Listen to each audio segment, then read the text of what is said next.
The final stage of the Arctic Race of Norway, we've got a man in his boat, some big bridges, and another steep, irregular finish. Not as long as yesterday. We're finishing in Narvik. We start in Sortland, really far in the north. I think Narvik's one of the northernmost towns in Europe, it must be. But yeah, this is not the biggest bridge we see today. We see another one which also doesn't have a lot of supports in the middle, which I don't really understand. But we do... pretty easy race, to be honest. It's still a full peloton, like it's some rolling climb, sure, but well controlled by the rouleurs. And then a 4K 6% irregular finish, low altitude, big watts expected. UnoX do something a bit different. They go in the break with Halter, with a teammate Pedersen. Halter's a good climber, and he's at a GC, so why not try to win from the breakaway? Also, because Astana don't want the stage necessarily. For GC, when there's a guy on whatever 1 minute, 2 minutes in the breakaway, you let him win by 1 minute if you're Astana, and I think Halter's on more than that, because for UnoX, Jotter's a bit further back than they would have thought, so why not try that? But yeah, if you're Astana, you don't want the bony seconds, potentially Van Aertveld getting them with a small gap, and then Silva loses GC that way. So he's only got a narrow lead ahead of Van Aertveld. But that flat sprint he did the other day was very, very important. Here's your man in a boat. He's going onto that wooden, boat. What's it called? A boat thing? Runway? It's not a runway, but I'm pretty sure every Norwegian at birth gets given some sort of large cabin, as is their right. He's going back to that. Looks lovely.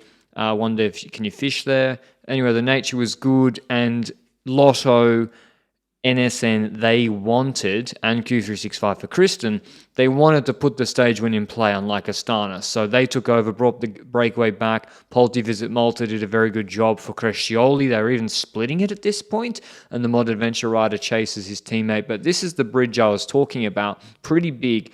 How does it work that there's no support in the middle and doesn't fall down? That's what I don't get. Lead into the climb. It does go through a town, not just at the bottom, but even halfway or a third of the way through the climb. We see Van Aertveld being brought up on the left-hand side by his teammates. But because of this race and where it's positioned in the calendar and just wherever it is, 4K 6%, there's not a lot of control once we get there. There's not three riders in front of Silva to pace for him, or Van Aertveld, or Engelhardt, who's in the German national champs jersey, who's a good puncher for Jaco Alula. There's a lack of control. So Gashignard, Total actually had the most numbers with Delbove, Bonnet, and Gashignard, who paced on the long climb yesterday. He sneaks across, and then there's this flat section. He gets a nice gap of 10 to 12 seconds there, and it is Jaco Alula who starts to pace. They had Foldager in the breakaway, who's a good puncher. He just crashed in Tour of Denmark when he was riding for the national team. But Gashignard, great move, means Bonnet,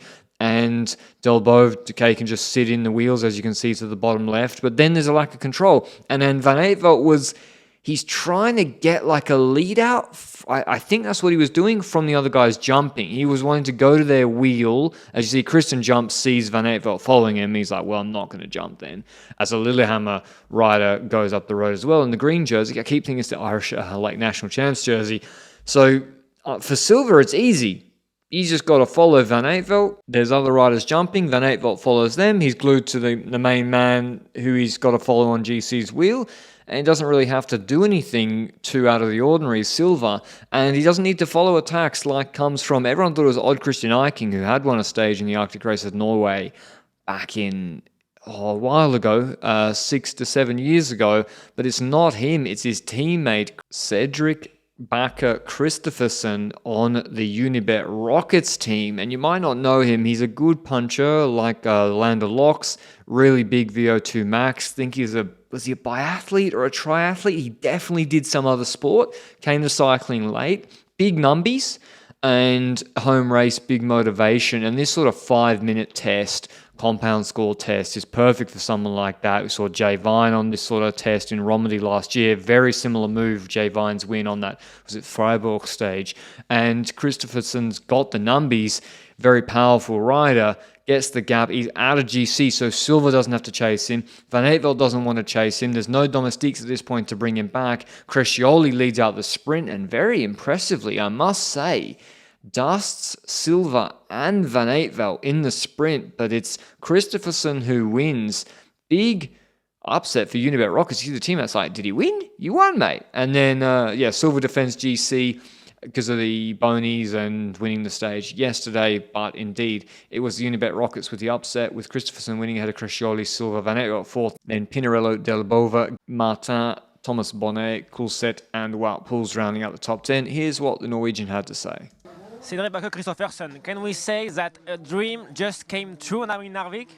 Absolutely. I have dreamt of this for a really long time, and to take my first professional victory here on home soil is just unbelievable. Tell us about the attack. Was it a plan or was it pure instinct? I will say a combination. I got the tip from some guys that normally the best guys attack, and when they stop, normally the bunch stops, so that's the best moment to attack, and I just felt it in the moment that I should attack, and I saw straight away that nobody followed, so then it was just to go full gas. How much the fans, the fact that you are a local rider, helped you, gave you an extra in the final moment? To ride here on home soil is it's unbelievable, and with so many fans along the road, just makes it very special. In terms of GC, Silva wins 14 seconds ahead of Van Aert. Pinarello rounds out the podium. Engelhardt fourth. My boy Seb Berwick takes another 100 UCI points. Thank you very much. I'll try to catch up with Czech Tour this week, as well as Classica San Sebastian. I know I got them on my backlog, and the Hamburg Classic today, but wanted to finish the Arctic Race of Norway. Hope you enjoyed the video. See you with the recaps this week. Ciao, ciao.